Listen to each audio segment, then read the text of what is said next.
So you graduate from high school, from Cheney High School, Youngstown, Ohio. And what is it again? The Cowboys? Cheney Cowboys. All right. You graduate from there and you 18, 19 years old. Yep, 18 at the time. 18. And what was the next step in your vision? Like, what was your vision like when you graduated until, what was your vision like at that time? All right, at that time, I knew I wanted to go to college. I didn't know much about getting to college. I feel like I wasn't prepared. I really wish I knew more. Like, to now that I'm in education, I know different routes that I could take.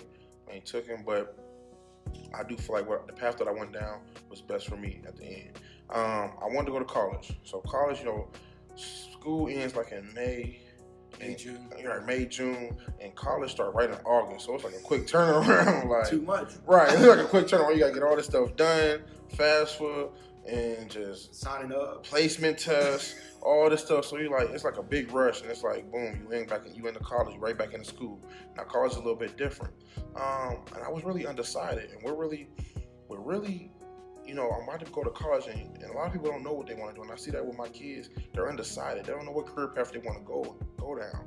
Now I always knew I wanted to go to college, but I didn't know what I wanted to go for. Right. So until about right before school ended, I was going to chauffeuring. I took engineering at chauffeuring. Okay. I thought I wanted to be an engineer. I'm like, that sounds so good. That just sounds good, and it's gonna be a respected career, and it's gonna bring me a lot of money. I'm looking for the money, but I see that God didn't have that plan for me, because I started getting engineering, and yes, thinking back, I probably could have learned the math that I needed to, but I wasn't really a big math fan. Right. And engineering had a lot to do with math, so I was like, okay, I'm starting to see that this ain't really for me. But what I did see while I was taking that class is when I did understand something, and one of my fellow students didn't understand something, I could explain it to them and get them to understand it. Right. So like maybe teaching is more down my path. So then when I went to school, boom, instantly teaching. And one thing about me, when I got my mind set to something, I go after it. So I decided education. So then boom, I signed up for special education. And I put my head down, I just started grinding. And I started to see this ain't so bad, college ain't so bad. It was really like, it's easy for real. You just gotta do the work. Listen, these papers you gotta write though, it was a lot of long nights. Give me twisted. It was a lot of long nights, but they got it spelled out for you. They got the syllabi for you.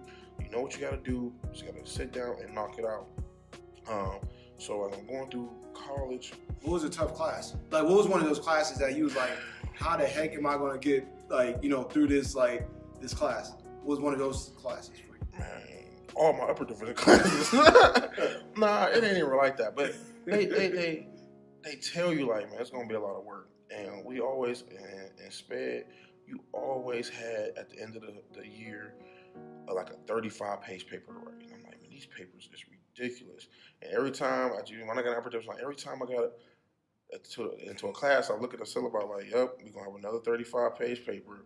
So any class with a 35-page paper, you knew? I knew it was going to be rough, because I knew it was going to be a lot of work to go along with that. We're going to have to study some stuff. We're going to have to observe. We're going to do some field experience. We're going to have to do all this running around and gather all this information before we could put it all into a paper. And it was challenging, but I really do feel like Youngstown State don't get enough rep as it should, because they are teaching and they are bringing up some great, phenomenal teachers with there's a lot of expectations. There's a lot of parameters on our teachers to get their teaching license, and you got to be qualified here. Like what? What does that mean? Like, what does qualify? I don't know what that. So you got to pass this test called the EdTPA. Okay, that's one. You also got to pass this thing called the practice test. So when we get up into upper division, you got to take this practice test. That trips up a lot of people. You got to have a certain GPA to get in. You got to pass certain courses with a certain your core classes. So you got ed classes, and all your ed classes, you got to make sure you pass them with a certain grade and a GPA. They got to add up before you can get considered for upper division. So if you don't do that, you got to retake classes over, or you got to retake that practice, which costs now you out of your pocket like $200 every time you take it. And I failed it the first time, and it make you taking things more serious. Like, oh, I didn't study this time because I was so used to high school where I get some stuff and I remember it, and I just go ahead and take the test and I pass. But no, you got to take stuff serious. It makes you realize, like, hey, you got to make sure you hit these books and get it. The praxis test, the EdTPA. What's that one? Now that's the mother of all tests right there. What does that like entail? Oh man, so what that is for me, it was like it comes with student teaching. Now you gotta have you gotta teach the class. When you're teaching the class, you gotta do all this, spell out all these things. So you gotta write lesson plans. The lesson plans gotta be real detailed. You have to videotape yourself teaching the class. You gotta show how you got this group of students to grow and learn the subject matter that you wanted them to learn. So I did math. I had to make sure I taught them. Oh, that's funny. And you said math was your... Yeah, see, hey, for real though, let's get back to that. So listen, I started to like math, and that's what happened, man. But math is really, what I realized is I wasn't putting enough work into math. And that's why I said before when I went to engineering, I could have learned the math now that I look back on it, but I was scared. Right. And I was really doubting myself, and you can't doubt yourself, but I was just like, man, how am I going to learn this? I really was deficient in math, and I always checked out of math, but that was my fault. I had to start digging deeper into math. So as I got older, I just realized, like, I could look up anything I need to know. I could look it up, like, not just looking up the answers. I mean, if you're doing equations, I could look up equations, and they're gonna have different equations. I just learn how to do it. They're gonna teach me step by step, and once I work through a couple problems, I learned it. Right. Math is not hard. You just gotta take the time to try to learn it and apply it. Apply it. So you applied it to that interns when you had an intern. Yeah, it was student teaching. When you videoed yourself. So, you videotape yourself teaching a class, and you got, like I said, and I took math on because I really started math started to click for me, and I could always learn something and be able to teach it back. Like I told you, when engineering, if I learned something, I could always teach it to somebody else. So I started learning math real easy, and I started trying to teach these students how to do it. What school was you at? I was in Springfield. Oh, out here? Yep, right out here. Yep. So I was in Springfield. The opposite. Yep. So what they do is they take you to all types of different places. They want you to see all types of different economic statuses, social, emotional. They want you to see all types of different things you would see if you worked at different school systems. Right. So I have been inside of Wilson School of Promise when it was Wilson School of Promise. Right. I've been inside of Taft. I've been inside of, like I said, Springfield. Where else did they have you at?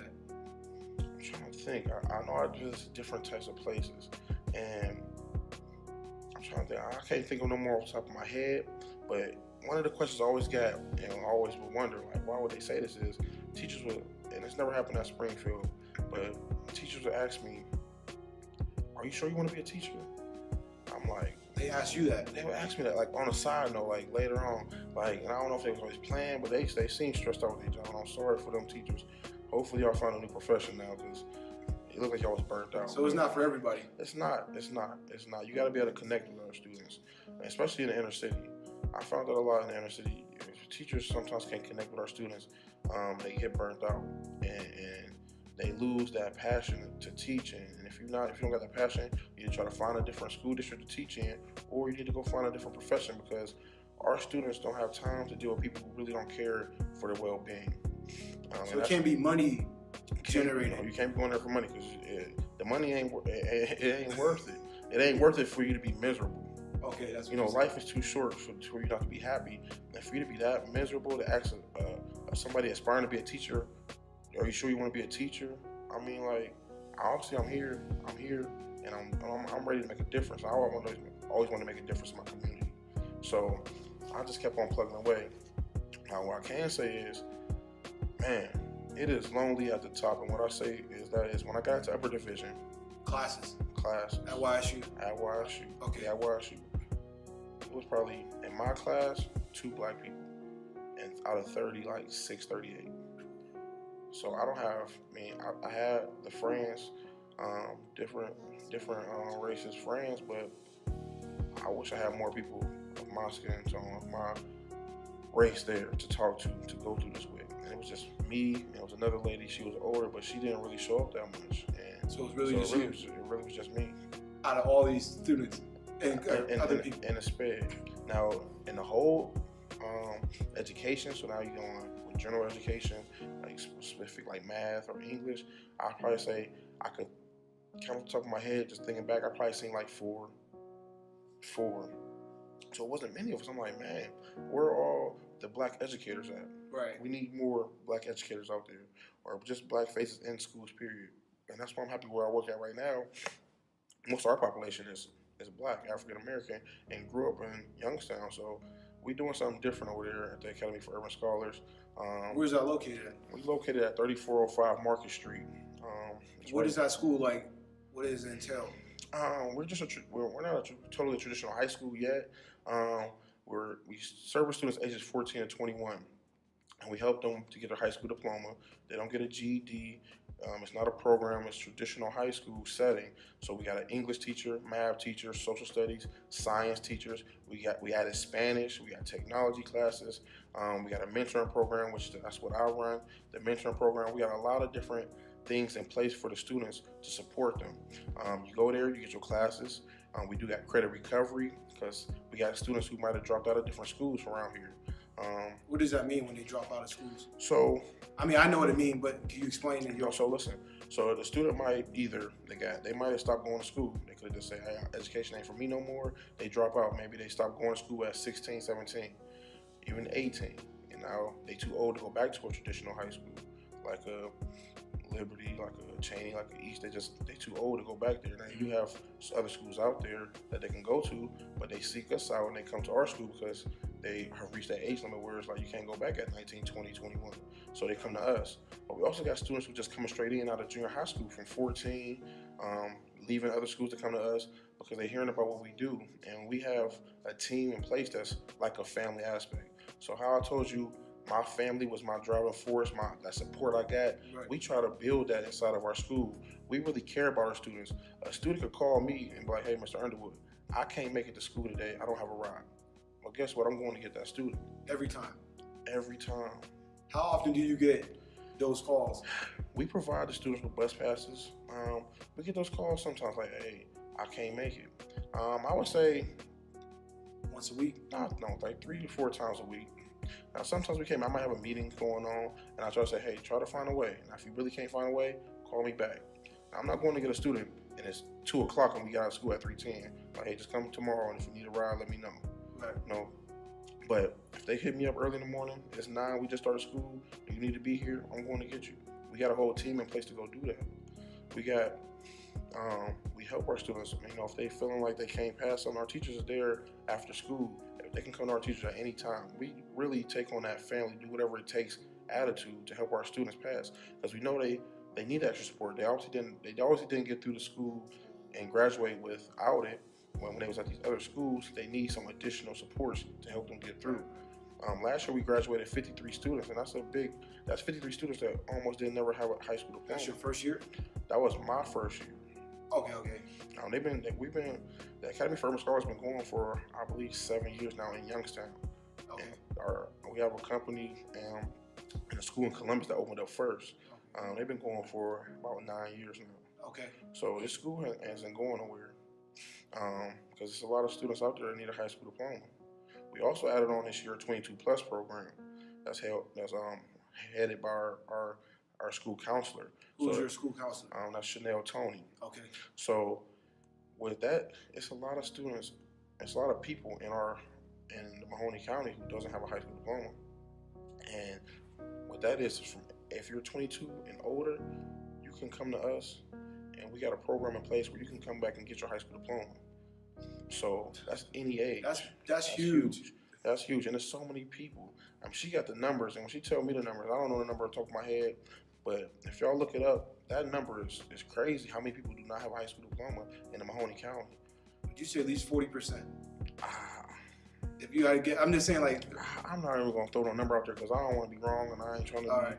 You right. Go ahead. But it's still a number. It's a high number. I know when she told me, I had to sit back in my seat like, dang, that's a lot of people. Right.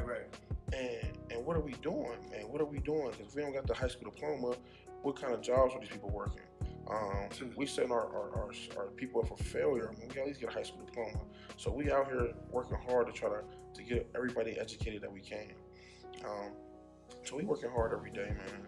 It's a grind. It's definitely a grind. How did you get to that school? Like to work at that school? Did you fill out a certain way, or did you meet someone, or what's this? It's a funny story. It's not so funny. But you saying I know what you mean. But what happened is, man, I got into some trouble. I just graduated. I had a kid on the way. Your first child. What's her name? Kyra. Okay. So I had my baby Kyra on the way. So she's supposed to have a baby. She's having a baby in November. We just graduated in May. I got in trouble. What year is this? This is 2015. Okay. Graduated May 2015. So it's May. My cousin that I called my sister was getting married. She was getting married, and I was in her wedding party. And that was like my sister. So we was having a great time at this wedding. Okay. So we went, and after the wedding ceremony, we went out. I drove. I had all my friends in the car. I drove downtown. We had a great night. Drove back home. I was still hungry. It was just a wedding. A few drinks. I ain't gonna lie. I was a wedding. I'm hungry. I'm about to go to McDonald's. I made it home. Got everybody home safe. I go out there to go to McDonald's. On my way back home from McDonald's, I get pulled over. I'm like, what you pulling me over for, sir? He pulled me over for a front license plate. I didn't have a front license plate on. I'm like, oh man. So from there, he went on. So he smelled like alcohol. He searched my car. He just went through the whole gamut. Oh, I'm gonna take you down anyway. I'm like, man. Take you down where? He took me to the police station. So it was the state trooper. So he took me to Canfield. Oh. Right. I'm like, man, this is crazy. This is crazy. I'm like, all this hard work I just put in, and I feel like I'm about to lose it all. So I get to Canfield, and they made me take a real breathalyzer test, but I blew under. I'm like, he's like, okay, we gotta let you go, Mr. Underwood. So when he let me go, everything was fine, but that was a real wake-up call to me. So I spent the next couple of days like, hey, I gotta change my life around. I need to hurry up and find a job and get into the door somewhere. So I went on Indeed.com and I started applying for every education job I could find. And I got a call back from the Academy for Urban Scholars. Never heard of them. And a lot of people don't know about them. And it's sad right now because we're really working hard to get our name out there, but a lot of people don't know about them. I didn't know about them. I didn't either till you worked there. I went to get an interview, and I seen that it was so much positivity coming from there. And like I told you, so many black educators in there. And I'm like, I want to be a part of this. I want to help my community out. And I feel like this place is here to help the community. And even the principal, Sabrina Jones, was like, man, listen, she's like, I want you on our staff, and you're going to work here forever. Like, because that's how close we are. Like, everybody who comes there is like a family. Right. I mean, what you attracted from when you was younger. Right. And it's just like, man, this atmosphere is great. So I had a wake-up call, man. Like I was trying to tell people, man, nobody is perfect. Right. Like, I've done stupid things. You know, I wasn't thinking at the time. I was young, but I made a stupid mistake. And luckily, I had the Lord on my side, because things could have been way worse for me. But things turned out for the best. I mean, and I don't have no problem sharing that story, because I know there's people out there who make mistakes. Right. But luckily, I was able to come back from that mistake. And that's why I go out there and talk to these students like, listen, I understand y'all might do things. I ain't worried about y'all when y'all clown around in class and when y'all get mad and y'all might cuss a little bit at us and be confrontational sometimes, because it happens. I've been there. I've been stubborn before. But listen, we're going to come back tomorrow. We're going to pick it back up. I just want you to know that I care for you. I just want you to want your education. I can't want it more than you do. Right. So we pick it up every time and go back at it. So that's how I found that place. Man, I was just applying. I wanted a job. I was thirsty for a job. Like, man, listen, I gotta find, because they always tell you that it's gonna be hard to find a job after college, and that's a fear, to go through all that schooling and can't find a job. And I know people to this day who can't find jobs in fields that they just spent all this money to go get their degree.